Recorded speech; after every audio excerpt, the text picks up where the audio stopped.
এই যারা প্রসাদ বিক্রি করে এরা সম্পূর্ণ ভুল ভুল করে। প্রসাদ বিক্রি কিন্তু শাস্ত্রীয় সিদ্ধান্ত নেই, একমাত্র পুরীধাম ছাড়া। সারা পৃথিবীর মধ্যে বড় সংগঠন এখন ইসকন, সারা পৃথিবীর, তাই না? বড় সংগঠন ইসকন। ইসকনে টনকে টন, হাজারকে হাজার টন বিস্কুট চানাচুর বিক্রি হচ্ছে জগন্নাথ দেবের প্রসাদ। তো বাসি হলে যদি ওটা খাওয়া না যায় তাহলে তো ওটাও খাওয়া যাবে না, ওটা বিক্রি করাও যাবে না।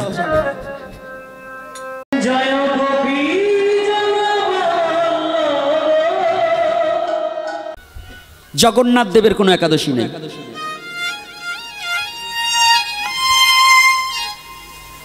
কি এইবার একটু প্যাচের কথা না, আপনাকে খেতে বলেনি জগন্নাথ। ভগবানের আবার কিসের একাদশী? ভগবানের আবার পাপ পুণ্য কি বিচার আছে? ভগবান তো ভগবানই, তো জগন্নাথ দেবকে সাক্ষাৎ ভগবান নাকি? তো ভগবানের কোনো একাদশী নেই। আপনি মন্দিরে প্রতিদিন ভোগ লাগাতে পারবেন, একাদশী দিনও ভোগ লাগাতে পারবেন, কিন্তু ওটা নিজে খেতে পারবেন না। তাহলে প্রসাদ যদি নষ্ট করে ফেলে দেন তাতে অপরাধ হবে। এই জন্য সাধুগুরু বৈষ্ণবরা কি করেন? ওই একাদশীর দিন অন্ন ভোগ দেয় না, কারণ প্রসাদ যদি অবমাননা হয়ে যায়। আর যদি এমন কোনো প্রসেসিং থাকে যে প্রসাদটা রেখে দিলে পরের দিন সকালে ওটা দিয়েই পালন করা যায়, না হলে বলুক বাবা আছে আমার ডান পাশে, ভগবানের ভোগ দেওয়া যাবে কিন্তু নিজে গ্রহণ করা যাবে না। শাস্ত্রে বলেছে বাসি পচা খাওয়া যাবে না, শ্রীমদ্ ভগবত গীতার উক্তি, ওটা তামসিক খাদ্য। কিন্তু প্রসাদে কোনো বিচার নেই। যদি প্রসাদে বিচার হতো, সারা পৃথিবীর মধ্যে বড় সংগঠন এখন ইসকন, সারা পৃথিবীর, তাই না? বড় সংগঠন ইসকন। ইসকনে টনকে টন, হাজারকে হাজার টন বিস্কুট চানাচুর বিক্রি হচ্ছে জগন্নাথ দেবের প্রসাদ। তো বাসি হলে যদি ওটা খাওয়া না যায় তাহলে তো ওটাও খাওয়া যাবে না, ওটা বিক্রি করাও যাবে না, নাকি যাবে বাবা? তাহলে ওটা কি? প্রসাদে কোনো বিচার নাই। আর একটা জায়গায় দিয়ে ইসকনও থাক, ওই সংগঠনের কথাও বন্ধ করলাম। পুরীতে জগন্নাথ দেবের শুকনো প্রসাদ কিনা হয় না, পৃথিবীর কোথাও প্রসাদ বিক্রির অনুমতি নাই, একমাত্র পুরীতে জগন্নাথ দেবের প্রসাদ ভিন্ন। রাগ করবেন না। এই গৌরীয় মঠ বলেন, ইসকন বলেন, বাবাজি বলেন, সাধারণ এমনি এই যে ভেগাশ্রিত বৈষ্ণব বলেন, আমাদের এই যে প্রত্যেকটা ভোগ হলে পরে প্রসাদ বিক্রি করে, ভোগের থালা মালসা বিক্রি করে না? এইটার অধিকার আপনাদের গ্রামের কারো অধিকার নেই। এই যারা প্রসাদ বিক্রি করে এরা সম্পূর্ণ ভুল ভুল করে। প্রসাদ বিক্রি কিন্তু শাস্ত্রীয় সিদ্ধান্ত নেই, একমাত্র পুরীধাম ছাড়া। তাহলে কি এইটাকে টেকনিক করে এখন আমাদের বৈষ্ণবরা কি করছে জানেন? অর্থ হাতিয়ে নেওয়ার জন্য বলছে এটা জগন্নাথ দেবের প্রসাদ। ওই যে জগন্নাথ দেবের পুরীতে প্রসাদ বিক্রির অনুমতি আছে, ওইটাকে করে চালিয়ে দিচ্ছে। বলে না রাধা কৃষ্ণের প্রসাদ বিক্রি করছি, বলে কি জগন্নাথ দেবের প্রসাদ। তবে প্রসাদ বিক্রি, এই যে যারা মালসা বিক্রি করেন, এই টাকাটা কি করবেন? আপনি কেন এই নামযজ্ঞ দিচ্ছেন? এই ভাগবতীয় কথা কিসের জন্য দিচ্ছেন? ব্যবসার ধান্দায়? তো যদি ব্যবসা নয়, ভগবানের প্রসাদ নিয়ে আপনার ব্যবসা কিসের? ভগবানের প্রসাদের উপর আপনার এত ব্যবসা কিসের? পারলে ভক্ত সেবা দিতে থাকুন। এই যে আজকে না, আমি আপনাদের একটু না বলে যাব না, সারা বাংলাদেশের মধ্যে সবচেয়ে বিদেশি পার্টি কিন্তু এই শ্রীহট্টে, মানে সিলেটে। এটাকে দ্বিতীয় লন্ডন বলি আমরা, দ্বিতীয় লন্ডন বলে আপনাদের এই দেশটাকে আমরা, এই বঙ্গটাকে আখ্যায়িত করি। কিন্তু এই দ্বিতীয় লন্ডনের একটু ভুল আছে। কি ভুল জানেন? আপনাদের এই গ্রামে এমন ব্যক্তি আছেন, একজন ব্যক্তি 3 দিনের প্রসাদের খরচ দিতে পারেন, আছে কিনা? কিন্তু আপনাদের এখানে ভাগবতে প্রসাদ দেবার চান না। কি করবেন? একটিবার ভেবে দেখেছেন? আপনি আমেরিকায় থাকেন, না লন্ডন থাকেন, না জার্মান, জাপান, ইংল্যান্ড, যেখানেই, কলম্বিয়া, যেখানেই থাকেন, আপনি যত কোটিপতি হন, আপনি কি জীবনে ভেবে দেখেছেন আপনি কোটিপতি, কোটি কোটিপতির মালিক হয়ে, বিলিয়ন বিলিয়ন টাকার মালিক হয়ে যদি আপনি বাংলায় ফেরেন, আপনি 21 তলা বিল্ডিংটা করেছেন, হঠাৎ দৈবদশা স্ত্রীর জন্য 50 ভরি গহনা তৈরি করেছেন, আপনারও দামি স্বর্ণ দিয়ে ঘড়ির চেনটা করেছেন, আপনার ব্যাচলার স্বর্ণের করেছেন, আপনি সমস্ত কিছু করেছেন, দৈব দুর্দশা বিপাকে আপনি অসুস্থ হয়ে পড়েছেন। কি অসুস্থ হয় না? আপনাকে হসপিটালে অ্যাম্বুলেন্সে করে নিয়ে গেলেন, আপনি কি একটিবার ভেবে দেখেছেন? এমন বলেছে দৈবদশায় ভগবান না করুক, তথাপিও আমারই মনে করেন আমি কিংবা আপনি মৃত্যু ঘটে গেল। আপনি 21 তলা বাড়িতে এয়ার কন্ডিশন বাড়ি করে তার মধ্যে ছিলেন, ওই মরার পরে কি বাড়িতে আনার পরে আর ওই এয়ার কন্ডিশনে 3 ঘন্টা রাখবে? হ্যাঁ কি মা রাখবে? বাবা রাখবে? আচ্ছা, এত বিলিয়ন বিলিয়ন টাকা আপনার ছিল, এত কোটিপতি আপনি, এত সমস্ত কিছু দেবে? তাহলে একটিবারে জীবনে ভেবে দেখুন, এত মিথ্যা করে, এত ছলনা করে, অর্থ উপার্জন করে যে বাড়িটা তৈরি করেছিলেন, সেই বাড়ি থেকে আপনাকে বের করে হসপিটালে নিয়েছে, আপনি মারা গিয়েছেন, আর সেই ঘরে আপনাকে জায়গা দেবে না। আপনার স্ত্রী কখনো আর প্রেম ভরে এসে জড়িয়ে ধরবে না, আপনার পুত্র এসে বাবা বলে আর কখনো জড়িয়ে ধরবে না।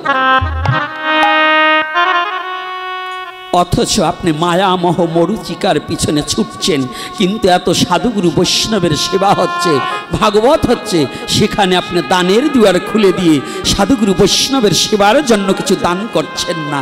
একবার কি ভেবে দেখেছেন আপনার মৃত্যু সময়ে একমাত্র হরিনাম ছাড়া জগতে জীবের আর কিছু নেওয়ার কায়দা নেই? 5টা মিনিট এখানে বসে আজকে ভেবে দেখুন,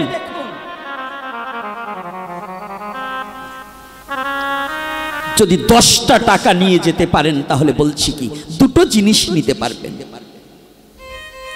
তবে 2টোর মধ্যে একটা প্রধান আর একটা গৌণ, মোক্ষ নয়।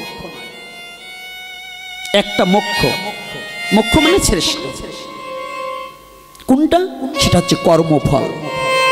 এটা আপনার নিয়ে যেতে হবে। সবাই বলে খালি হাতে যায় মানুষ, মিথ্যা কথা। খালি হাতে কেউ যায় না। পৃথিবীতে যে জন্মগ্রহণ করছে কারো খালি হাতে যাওয়ার, এসেছিলাম খালি হাতে, কিন্তু যেতে হবে কিছু নিয়ে। এসেছিলাম খালি হাতে, কিন্তু খালি হাতে যেতে পারবো না। আমার কৃত কর্ম ফলটাকে আমার সঙ্গে করে নিয়ে যেতে হবে। আর গৌণ আর একটা জিনিস কি, যদি পৃথিবীতে আমি ভগবত ভক্তি অনুশীলন করতে পারি, তাহলে আমার সাথে যাবে শুধু একমাত্র মধুমাখা হরিনাম। কর্মফল আর হরিনাম, তা না হলে কিছু সাথে যাবে না। যাবে? তাহলে এই যে আপনাদের এখানে শুনলাম, আমার এক পাগল বলল যে বাবা, আমি জিজ্ঞাসা করেছি বাবা কি ভক্ত সেবা হয় তো? আজকে কি হবে ভক্ত সেবায়? কই বাবা কি হবে তা তো বলতে পারি না, ফলটল হবে কিনা জানি না। এখানে আপনারা এই যে যতগুলো লোক আসছেন, পেতে চাস তো দিতে থাক, না দিয়ে যে পেতে চাস পাওয়ার বদল ছাই খাস, না দিয়ে যে পেতে চায় দুঃখ তাহার পিছে ধায়। এটা ঠাকুর অনুকূল চন্দ্র বলেছে। আমি সেই ধারার না হলেও একজন উন্নত পুরুষ যদি একটা ভালো কথা বলে সেটাকে গ্রহণ করতে হবে। ঠাকুর অনুকূল চন্দ্র বাণীতে লিখেছে, পেতে চাস তো দিতে থাক, না দিয়ে যে পেতে চাস পাওয়ার বদল ছাই খাস, না দিয়ে যে পেতে চায় দুঃখ তাহার পিছে দেয়। আপনারা এতগুলো লোক এসেছেন, আপনার ছেলে খায় না, ছেলের জন্য ফল এনেছেন, খায় না, হচ্ছে নষ্ট হয়ে গেছে, ভাগাড়ে ফেলে দিলেন। এই যে মা বাবা ফল কেনে না, এমন কোনো মা বাবা নেই কি? বলুন এখানে আছে কি না? ভালো ভালো ফল আনেন, ছেলে খাচ্ছে না, জোর করে খাওয়াতে চান তাও খাচ্ছে না, ফেলে দিচ্ছেন। অথচ ভাগবতে আসছেন, আজকে একাদশী তিথি, খালি হাতে এসে উদয় হয়েছেন, একটা ফল এনে মন্দিরে দিয়ে প্রণাম করেননি, ভাগবতের আসরে এনে একটা ফল দিয়ে প্রণাম করেনি। একটা ফল যদি আপনি একা আনতেন, ওই ফলটাকে 5টা টুকরো করে ভগবানের সেবায় দিয়ে, তুলসী দিয়ে ভগবানের নিবেদিত করে, এই 5 টুকরো ফল 5 জন ভক্তের হাতে চলে যেত। আপনার ভগবানের সেবা হতো, ভক্ত সেবা হতো, আপনার এহকাল পরকাল দুকালেরই প্রাপ্তি হতো। হতো কিনা? কিন্তু কি করেছেন? সবাই আমরা খালি হাতে এসে উদয় হয়েছি। এটা বাবা বলবে না, কারণ বাবা তো আপনাদের কাছে থাকতে হবে, যদি একটু কড়া কথা বলে তো কিল খেতে হবে, আর আমি এবার কিলের ভয় করি না, এজন্য বাবা বলবে না। এই দেশটা তো বাবা চষে বেড়াচ্ছে, আমি জানি। এর আগে আলীনগরে সামনাসামনি দেখা হয়নি, বাবা আজকে বললেন বাবা কবে যে একটু আর একটুই হবে। তবে আজকে বাবা আমাকে কথা দিচ্ছে, দেখুন সাধুর কি কৃপা, বলছে 10 মিনিট থেকে আমি চলে যাব। এখন ঘন্টায় একটা হয়ে গেলে এখন ওঠেও না। জয় শ্রী রাধে। এটা কি সাধুর কৃপা না? কৃপাও না, এটা করুণা। কৃপা মানে করে পাওয়া। তা আমি তো কোনোদিন কিছু করিনি, তো আমি পাবো কি করে? উনি করুণা করেছেন তাই বসে আছে। আমি ওই আগেই বলছি উনি হচ্ছে পাঠক আর আমি কিন্তু ঘটক, এটা আগে বলছি না? আজকে কিন্তু এই ঘটাবো। কি কষ্ট হচ্ছে নাকি বসে থাকতে? আর একটু সময় আলোচনা করবো না বন্ধ করে দেব? হ্যাঁ কি বলেন? আর একটু সময় চলবে? বুঝছেন? মায়েরা কিছু বলে না। ও মা, কি আর একটু সময় করবো?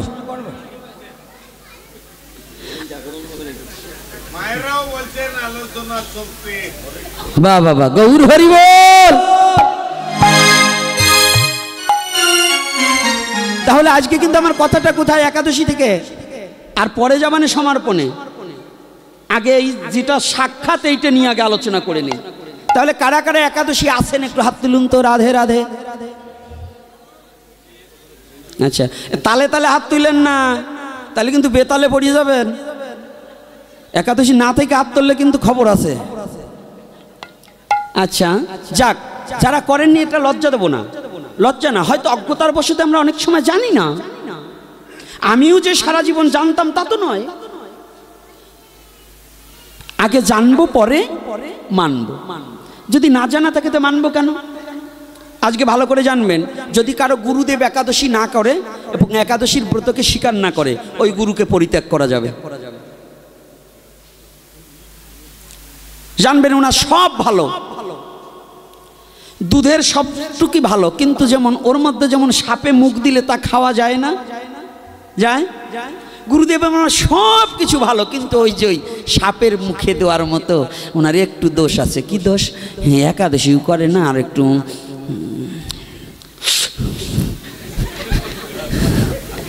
বুঝতে পারছেন কি? রাধে রাধে। কি গো বলেন তো? কি এই ছেলে পেলে তোমরা তো একটু করো, তাই তোমরা একটু বলতে পারো না? শুকটান বলে। বা বা বা বা, গৌর হরি বল। মাঝে মাঝে মাঝে কিছু গুরুদেব আছে, হ্যাঁ উনি ব্যঞ্জন ছাড়া খান না। বুঝতে পারছেন তো? তো এই একাদশীর দিনও আমি কতগুলো দেখছি হরিনামের বাড়ির কাছে নাই, জগৎজীবকে সৎপথকে অবলম্বন করানোর বাড়ির কাছে নাই। উনি চান্দা কালেকশন করবার খুব পটু, খুব পটু। অথচ রাস্তায় দাঁড়িয়েও দেখছি ধুতিটার কুছাটা ধরে, বাবা এবার যা দ্রব্যমূল্যের দাম বেড়েছে, তুই কি দিবি বাবা? কথাটা বুঝছেন? এই মার্খা গুরু, আমি নাম বলবো না, আমি বকাবকি অনেক করি, আজকে বকাবকি দেব না, কারণ বৈষ্ণবের সামনে বকাবকি দেওয়াটা ঠিক না।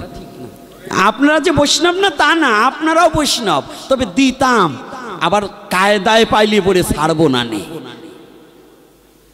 তো এইবার কথাটা হচ্ছে এই যারা একাদশীর দিনে ধূমপান এর আগে অভ্যাস ছিল, আজকে ভগবানের কাছে দুটো কান ধরে প্রতিজ্ঞাবদ্ধ হয়ে যান যে গৌরহরি যেন কৃপা করে আমাদের মনের যে কুবৃত্ত বাসনা আছে ওইটাকে পরিত্যাগ করিয়ে যেন গৌরহরি আগামী একাদশী থেকে যেন আমাদের একাদশী পালন করার সুবুদ্ধি দান করে। এই দলে কারা কারা আছেন দেখি তো? রাধে রাধে। কারা কারা আগামী একাদশীতে একাদশী করবার চেষ্টা করবেন একটু হাত তুলুন তো। রাধে রাধে। এটাই একাদশী করবেন না? আমার কথা বুঝতে পারছেন? আগামী একাদশী থেকে কারা কারা একাদশী করবেন একটু হাত তুলুন তো আজকে এই একাদশীর দিনে। রাধে রাধে। কি হলো? আপনারা তাহলে একাদশী করবেন না? না, আপনাদের কথা বলছি না। এই যারা ওই সময় হাত তোলেনি এখন হাত তোলে না। আমার তো চোখ আছে, মহাপ্রভু চোখ দুটো তো এখনো ভালো রেখেছে। আমার কথা হচ্ছে বাংলাদেশে হরি কথা পরে হবে, আগে সর্ষে বীজ বপন করে দিয়ে যাব, দেখি 2-4টে গজায় কিনা। যদি জীবনে হরিনামের সৈনিক তৈরি হয়, অন্তত মৃত্যু সময় আর কিছু না হোক আমি একটু কর্ণে হরিনাম শুনতে পাবো। আমার সনাতনের সৈনিক তৈরি করে, আমার মহাপ্রভুর আদর্শের সৈনিক তৈরি করে দিয়ে যদি যেতে পারি, তাহলে আমার মানব জীবন ধন্য হবে। আমি এই লালসে আপনাদেরকে এই প্রতিজ্ঞাবদ্ধ করাচ্ছি। কি মানুষ হয়েছি যে আজও এত তীক্ষ্ণ কথার পরেও আপনাদের চিত্তে একটু ভক্তির লেশ জাগ্রত হলো না, তাহলে নিশ্চয়ই আমার মতো পাষণ্ডের কথায় আপনাদের হৃদয়ে ঢুকলো না। এজন্য দায়ী আমি, আপনাদের কোনো দোষ নেই। অর্থাৎ আমার মতো পাষণ্ড আপনাদের হৃদয়ের মাঝে ভগবানের সেই প্রেম ভক্তি এখন অর্জন করতে পারলেন না, যে আপনারা ভগবানকে মেনে নিতে পারলেন না। এটা আমার ব্যর্থতা।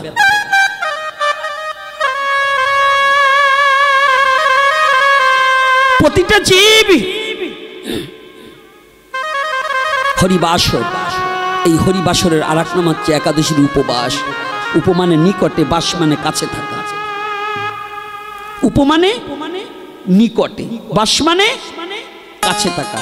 যারা এই একাদশীর দিনে উপবাস ব্রত করিয়া হরিনামের মধ্য দিয়া জাগরণে করিয়া শ্রীহরিকে স্মরণ করে, অন্তত 15 দিন এক পক্ষ কালের মধ্যে ভগবান কথা দিলেন তার সাধন ভজনে জীবনে কিছু থাকুক বা না থাকুক, এই এক পক্ষ কাল পরে পরে আমি তার কাছে বাস করার জন্য আমি সদা ব্যস্ত থাকি।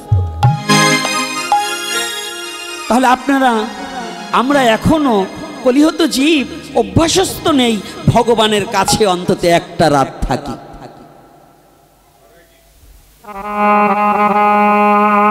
একটা রাত থাকার জন্য আমাদের লালসা জাগ্রত হচ্ছে। তাহলে কি হলো এই নামযজ্ঞ দিয়ে, কি হলো পদাবলী কীর্তন দিয়ে, কি হলো কিঙ্কর মহারাজকে এনে, কি হলো গোপীনাথকে এনে, কি লাভ হয়েছে? আজকে 30 বছরের কীর্তন, এই 30 বছর কীর্তনের মধ্যে আপনাদের ললাটে একটু তিলক দেখতে পারলাম না। এই 30 বছর কীর্তনে এখানে হরিনাম চলছে, এই পাড়ায় ঢুকলাম, একটা যুবক ছেলের কণ্ঠে মালা দেখলাম না। এই কীর্তন দিয়ে আপনার লাভ হয়েছে কি বলুন? কি লাভ হয়েছে? অর্থাৎ আত্মোন্নতি হয়নি, সংস্কার হয়নি, চরিত্রের পরিবর্তন ঘটেনি। কেন আমার যুব সমাজের কণ্ঠে কেন তুলসীর মালা থাকবে না?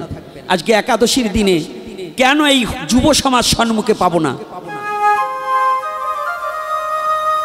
কেন পাবো না? এর জন্য দায়ী কারা?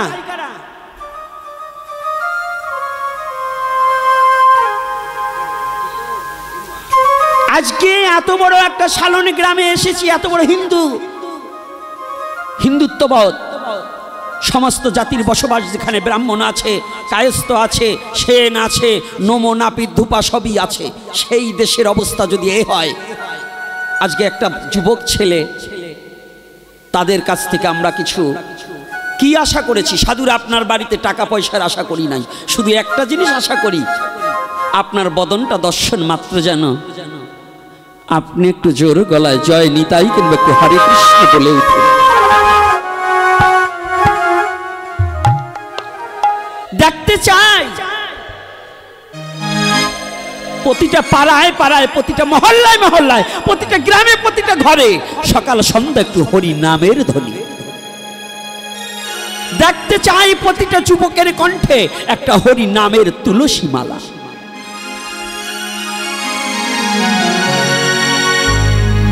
এক ভরি দিয়ে স্বর্ণ দিয়ে একটা চেন করে দিয়ে আপনার সন্তানকে ঘুরিয়ে রাতের অন্ধকারে পাঠিয়ে দিয়েছেন। আপনার সন্তান ফিরে নাও আসতে পারে, কারণ ওই স্বর্ণের লোভে আপনার সন্তানকে হত্যাও করতে পারে দুর্বৃত্তরা। পারে কিনা?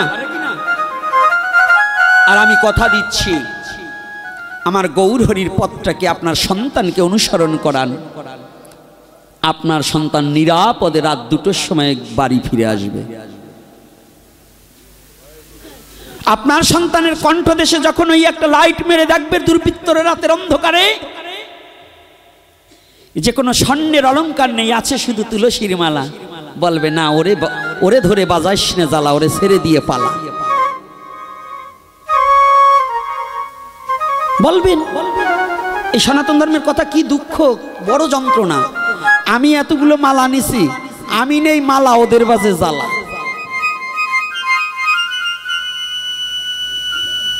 তুলসীর মালা আমরা নেই, সাধুরা নেই।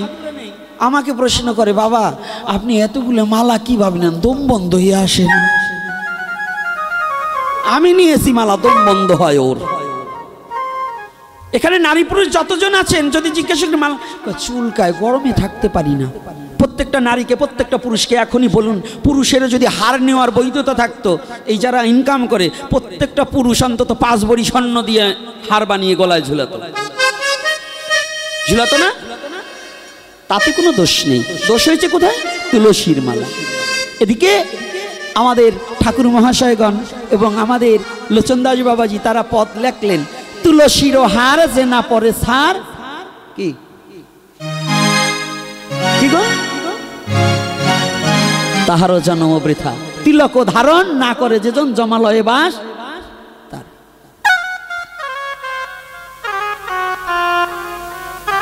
কথাটা খেয়াল করতে হবে। কিন্তু আমরা তো প্রেম ভক্তি চণ্ডিকের একটা কথা আমরা মানি না। এখানে আজকে শিবার কত সুন্দর, আপনাদের মন্দিরে সরগোস্বামীর কোনো বিগ্রহ নেই। কেন নেই? সরগোস্বামীর বিগ্রহ কেন মন্দিরে প্রতিষ্ঠিত হবে না? কেন? শুধু রাধা গোবিন্দ থাকলে হবে না, নিতাই গৌর কলির যুগে প্রধান।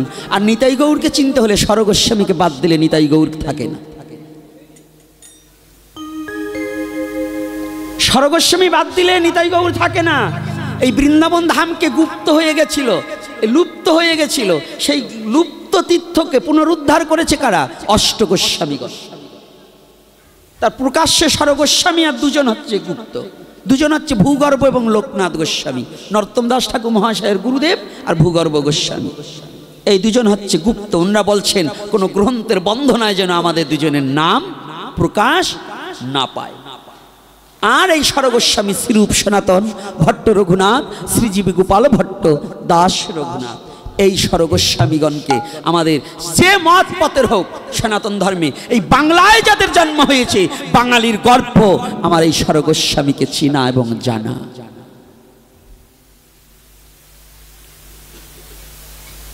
এটা যদি আপনারা ভুলে যান তাহলে কি সাধন ভজন করবেন?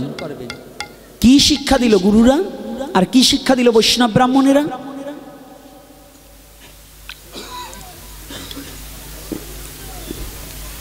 ব্রাহ্মণের ছেলে হয়ে চোস প্যান্ট পরে ঘুরিয়ে বেরোবে, ধুতি পরতে লজ্জা করে, ওটা কি ব্রাহ্মণ বলা যায়? রাগ হচ্ছেন নাকি আমার কথায়? আবার ব্রাহ্মণ থাকলে আবার চাইতেন না। আমি কোনো ব্রাহ্মণকে নিন্দা করব না, কিন্তু বাউন পেলে সাজ করে দেব। ব্রাহ্মণ আর বাউনদের মধ্যে পার্থক্য আছে। ব্রাহ্মণ যে তাকে পুনাম্যহম, ব্রাহ্মণ হচ্ছে ভগবানের প্রিয়জন। ব্রাহ্মণকে ভগবানের প্রিয়জন। গো ব্রাহ্মণ হিতায়চা, ভগবান ভালোবাসতেন দুটো, পশুর মধ্যে গাভী আর মনুষ্যের মধ্যে ব্রাহ্মণ। সাবধান, কিন্তু বাউন হইও না বাবা, ব্রাহ্মণ হও। একাদশীর দিনে একাদশী পালবা না, মুরগির ঠ্যাং নিয়ে টানাটানি করবা, ওরে সইতে বাউন রে পিটিয়ে সোজা বানাই দিতে। এজন্য ব্রাহ্মণ কুলে জন্ম মানে পূর্বজন্মের পূর্ব সংস্কার ছিল, স্বীকৃতি ছিল। তাই আজকে একটু রাগ করতেছেন নাকি আমার কথায়? একটু রাগ রাগ হয়েছে না? থাক, আর বলবো না, বলবো না, বলবো না, না থাক, আগামী দিন বলবেন। তো ভাবছেন নাকি আমি না বললে যাব?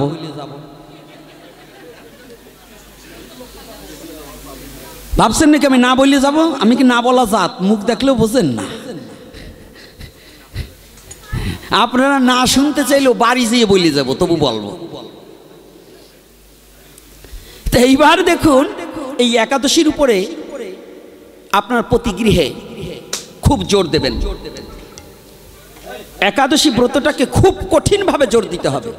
8 বছর হইতে 80 বছর পর্যন্ত বাধ্যতামূলক একাদশী ব্রত করতে হইবে। একাদশীর দিনে মাতৃপিতৃ শ্রাদ্ধ পর্যন্ত বর্জন করিবেন। স্মার্ত মতের ব্রাহ্মণ যারা একাদশীর দিনে শ্রাদ্ধ করে তারা আপনি জানিয়ে রাখিবেন, আপনার পিতামাতা মারা গেলে একাদশীর দিনে শ্রাদ্ধ করিলে পেতলোকে বাস, কোনোদিন তাহার মুক্তি হইবে না, ঘটবে সর্বনাশ।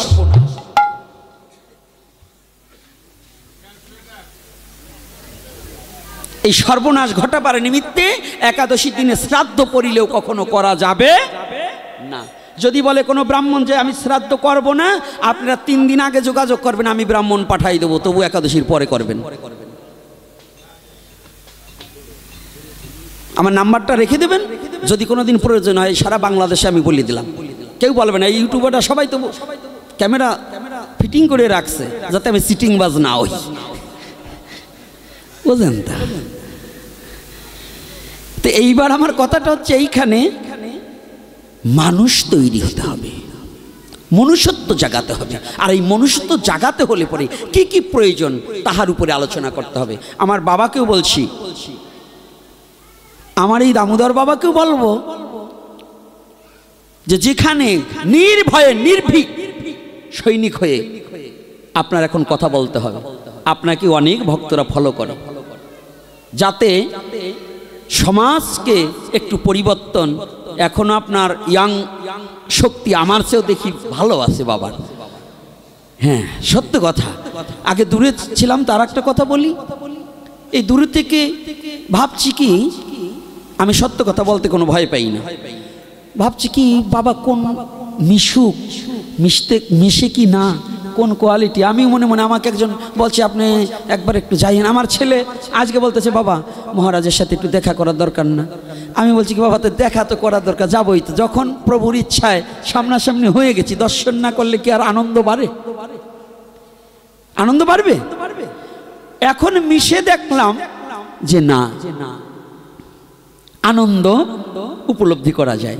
এইরকম না হলে আনন্দ তো উপলব্ধি করা যায় না, যায় বাবা? আমরা যদি মারামারি কিলাকিলি চিল্লাচিল্লি করি তাহলে লোকে বলবে কি? এজন্য দেখুন কোন দিক দিয়ে 1.5 ঘন্টা কেটে গেছে, বাবাও টের পায় নাই। এখন উঠতেও পারে না, বসতেও পারে না। এই হচ্ছে জ্বালা। হরি নামের এই তো স্বভাব, তাই তো। যেই জন ভজে কৃষ্ণ তার উপর জয় ভাব। হ্যাঁ, এই কৃষ্ণ নামের যে কি স্বভাব, এটা একবার যারা ভজন করে, হরি নামকে যারা আশ্রয় করেছে, ওরা ভিন্ন বিশ্ব জগতে আনে কোনোদিন জানে না, আনে কোনোদিন জানে না। তাহলে আজকে এই একাদশীটায় আমি আবারও চরণে হাত রেখে বলছি, পাপ হয় আমার হবে। আপনার যদি কোনো গুরু বলে যে তোর একাদশী নেই, ওই গুরুকে পরিত্যাগ করে আপনি একাদশী করবেন। দলিল বলছে, শাস্ত্র বলছে একাদশী বাধ্যতামূলক করিতে হইবে।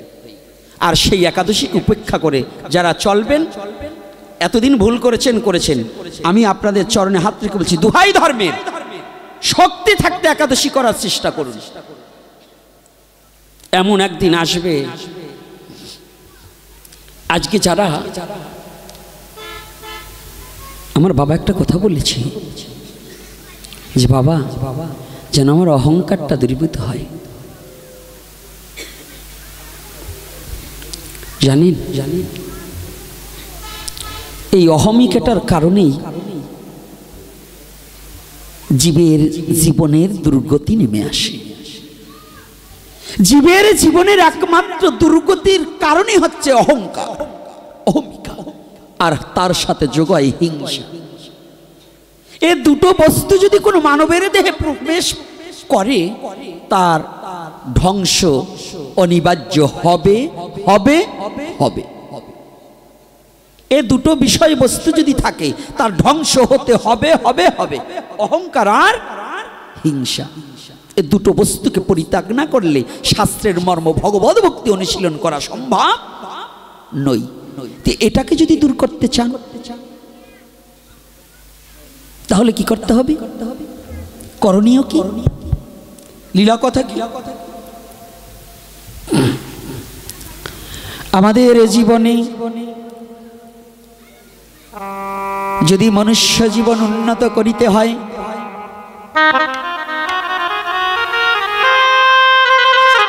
আজকে বাবা আমার যেমন জমিদার প্রতাপ রুদ্রের কথা একটু বলেছিলেন, যদিও দূরে ছিলাম তথাপি ওই হরি কথাটা কর্ণে প্রবেশ করেছিল। জমিদার প্রতাপ রুদ্রের কথা বলেছিল না, জমিদারি পরিত্যাগ করে যেদিন দিন ভিখারি হয়েছিল, সেদিন মহাপ্রভু তার বদন দর্শন করেছিল। তার আগে কি বলেছিল? আমি কোনো জমিদারের মুখ দর্শন করি না। মহাপ্রভু বললেন আমি কোনো জমিদারের মুখ দর্শন করি না। এই শব্দটা যখন প্রতাপরুদ্রের কর্ণে চলে গেল, প্রতাপরুদ্র বাড়ি থেকে সমস্ত জমিদারি পোশাককে পরিত্যাগ করে ভিখারির বেশ ধারণ করে এসে দাঁড়িয়েছিল। মহাপ্রভু ডেকে বললেন এক ভক্তের ঠাই, এই ভক্ত নূতন দেখিয়ে কে তো আগে কোনোদিনই দেখি নাই। ভক্ত ডেকে বলছে মহাপ্রভুর চরণে নিবেদন জানাই। প্রভু আপনি জানেন না, এ তো আমাদের প্রতাপরুদ্র জমিদার মহাশয়। প্রতাপরুদ্র দৌড়ে গিয়ে ওই ভক্তের মুখটা বন্ধ করে দিয়ে বললেন প্রভু ও ভুল বলেছে, যে জমিদার প্রতাপরুদ্র ছিল সে গতকাল মারা গিয়েছে। আজ দিনই ভিখারি দিনহীন কাঙাল হয়ে যে প্রতাপরুদ্র আপনার সামনে মুখে এসেছে,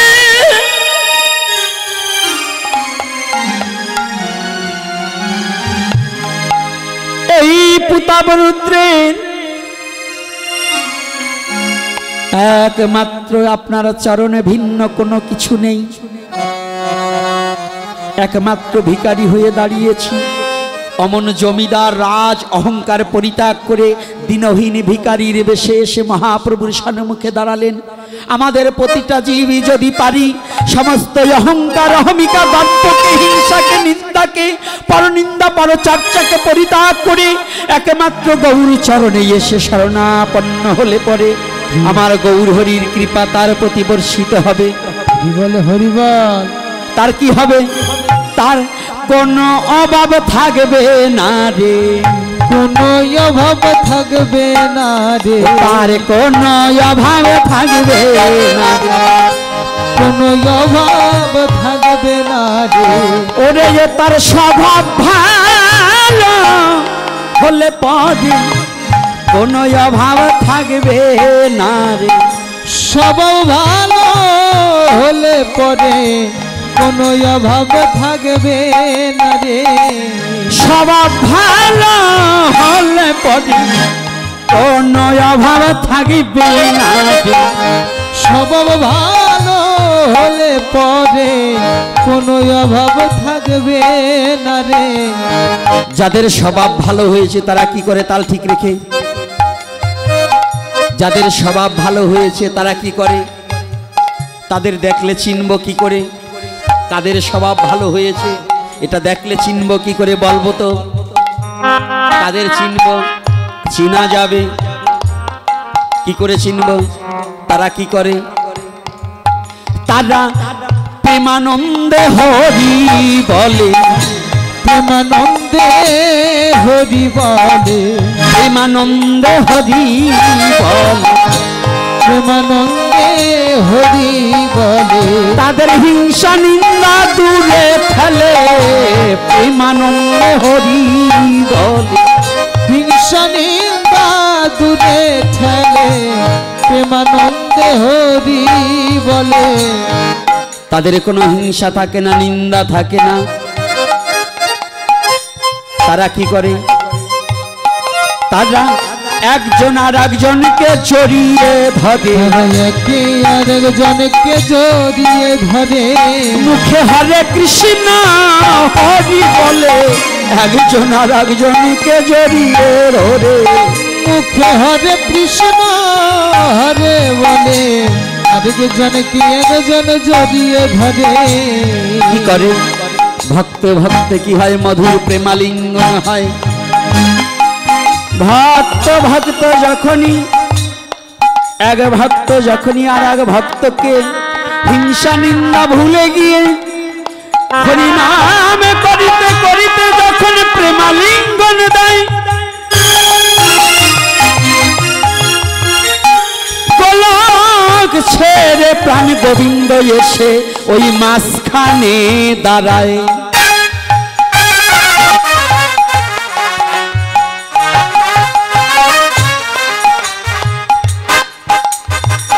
তারা কি করে? তারা বদন ভোরে হরি বলে, বদন ভোরে হরি বলে।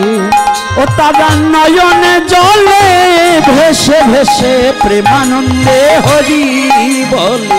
নয়ন জলে ভেসে ভেসে প্রেমানন্দে হরি বলে। একবার হরি বলো হরি বলো হরি বলো হরি বলো। আমাদের যাবার সময় হলো একবার প্রেমানন্দে হরি বলো। যাবার আমার সময় হলো প্রেমানন্দে হরি বলো। আর বেশি সময় থাকবো না, আগামী দিন দেখবো, কারণ আজকে তো আরো কিছু কাজ আছে আমাদের, একাদশী তিথি যেহেতু। আগামী দিন সকালে সকালে এসে সকলে মিলিয়ে হরি কথায় বসিয়া শুনব হরি কথা কীর্তন। মনের দুর্বাসনা দূরে যাইবে, জুড়াইবে মন প্রাণ।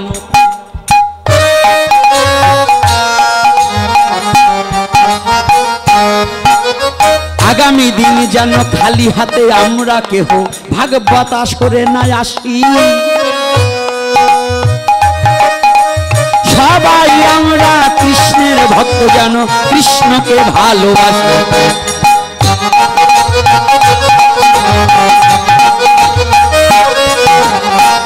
আজকে আমার বাবা কিঙ্কর মহারাজ যিনি, তিনি সময়ে দিয়েছে দান।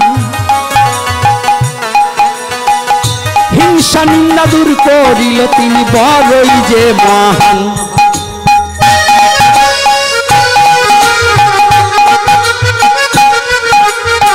বৈষ্ণবের জয় গান রে এক মুখে আমি কি বলিতে পারি।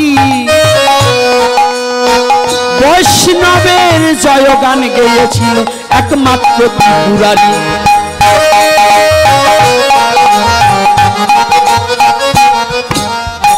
বৈষ্ণব যারা তাদের স্বভাব দেখো তৃণের মতো হয়। অভিমান পরিত্যাগ করে শুধু ধরে ভক্তের পায়।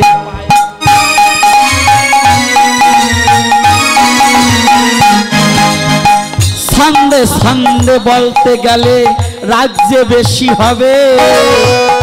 এই সন্ধ্যের কথা শুনতে গেলে ভক্তের হৃদয়ে ব্যথা পাবে।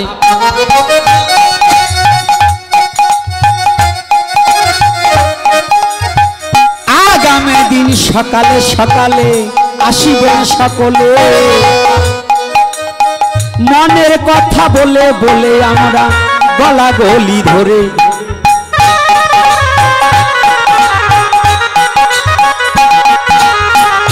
দেখতে দেখতে পাই কোন দিক দিয়ে সময় যায়।